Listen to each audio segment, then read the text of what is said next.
Boker Tov, Chaverim, and it's time for yet another Heartfelt Haftarah. In fact, we're coming towards the end of our cycle. This is going to be the last of the Haftarot of consolation, and then we're going to shift back into the traditional mode of being connected to the Torah portion. And just a few more till the end of the cycle. Simchat Torah, we restart the reading of the Torah cycle, and we will return to the Haftarot from before. As I suggested earlier, we're probably going to shift focuses next as soon as we're finished with the Haftarot, and I'm going to start a series on the Psalms, especially those Psalms that appear in Jewish liturgy and are part of our Siddur or the larger Siddur tradition and Machzor tradition. Remember, a Siddur is the prayer book we use throughout the year. The Machzor is the special assembly of prayers that we use during the High Holy Days. You can also technically call a festival a liturgy a Machzor also, and I think historically some Jewish traditions have published Machzorim, that's plural, for just concentrated on the festivals. But for common usage, Machzor refers to the High Holy Days, and it actually means to return or to recycle. Siddur, which means to order things, is generally used for the Shabbatot and to a great extent for the festivals also, if you don't have that special tradition. All right, enough of that liturgical stuff. So let's talk about what we've got for our Haftarah this week. So this week, we are in the book Nitzavim, the Haftarah. That's the famous one, which in fact we will be reading on Yom Kippur. That's assemble all your men, women, children, young people, and all of the resident aliens in your midst, and stand before me. That's that particular portion. So this will come up again during Yom Kippur. However, this is being read for this particular Torah portion at this regular scheduled time. So we are still in second, possibly third Isaiah. Again, there is some dispute about how to divvy up the writers of the book of Isaiah. But in any case, the themes in this particular Haftarah are that Israel's salvation is drawing close. God starts giving us titles, and as is often the rhetoric in Isaiah, he sort of informally renames things. So, if once we were called forsaken or abandoned, now we are going to be called the redeemed of God and the holy people and all this sort of thing. And all of these symbolic names are to convey a change in our status, a change in our spiritual and moral condition. So what's the song that was at the end of Guardians of the Galaxy 3? It was "The Hard Times Are Over."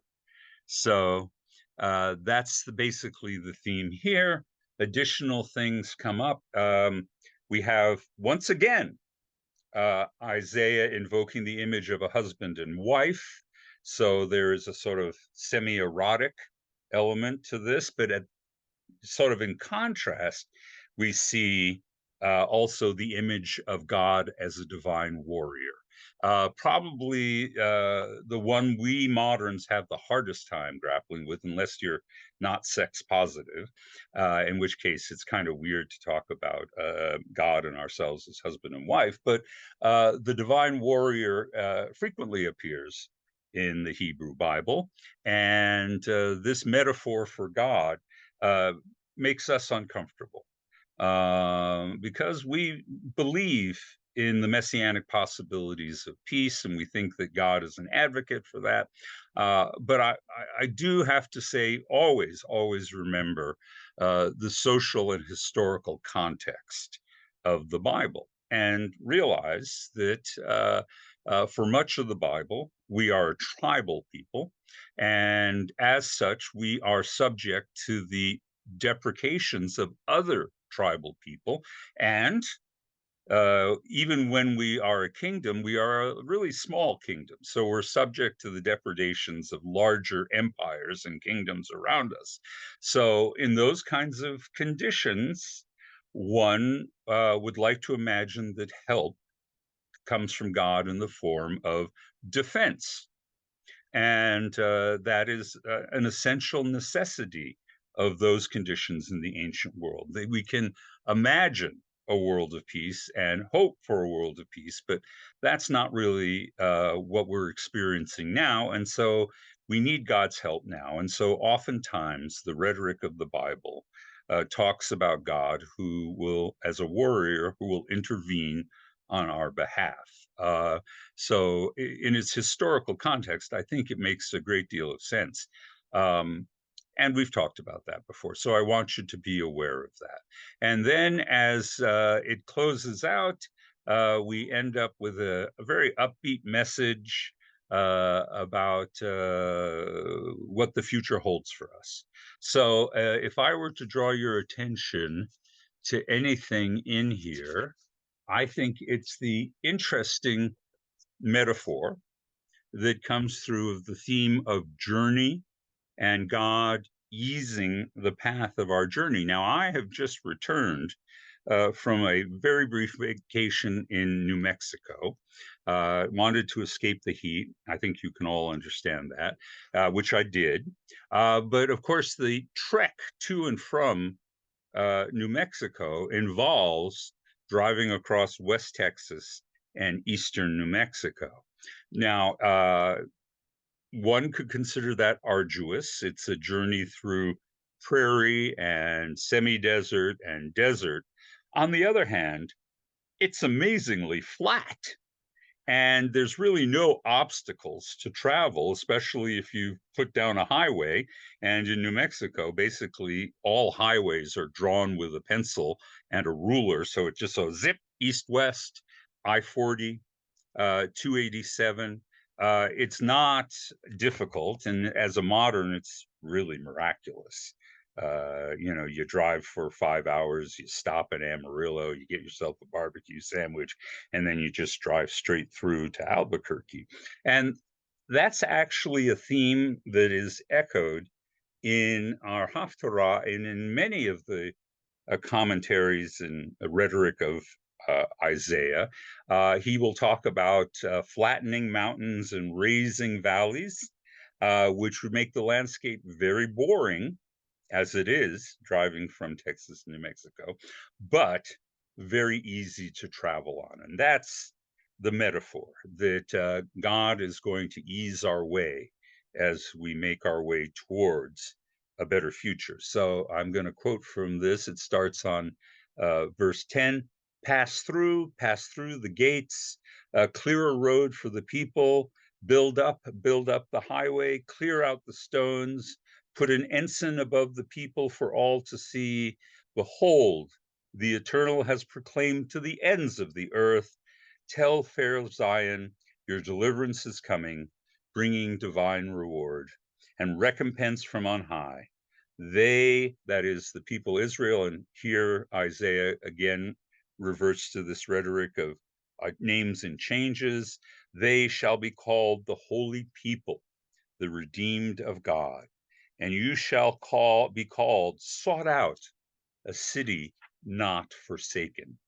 And so again, keeping attention to the rhetoric of the Haftarah, Jerusalem stands as a syndoke or a metonym for all of Israel, all the people Israel. When the rhetoric is about Jerusalem or Zion, which we're familiar with from the nationalist term Zionism, Zion and Jerusalem stands as a symbol of all of Judea, all of the land of Israel, and also, by extension, the people of the land of Israel. So we see this again and again in the rhetoric. Now, the one most interesting thing that goes on is we also see in 63:9 the phrase "God also suffers" or "God too suffers," and this will become a major theme in rabbinic thought. That there is a kind of simpatico or a kind of a connection between God and Israel, that when uh, Israel is suffering, whatever form that is, it's not simply that God is afflicting us, but the idea that God too suffers, that God feels such empathy for us that God is afflicted at the same time he sees us afflicted. And this has been a recurrent theme in rabbinic thought since Isaiah first said it. And in fact, frequently the rabbis would say, if it weren't written in scripture, we couldn't say this, but it is written in scripture, and therefore we can say that God suffers as we suffer. And of course, that comes around full circle to the idea that when we see other people suffering, that we should feel some connection to their suffering, and we should do something about it. And to the degree we can, we should alleviate their suffering.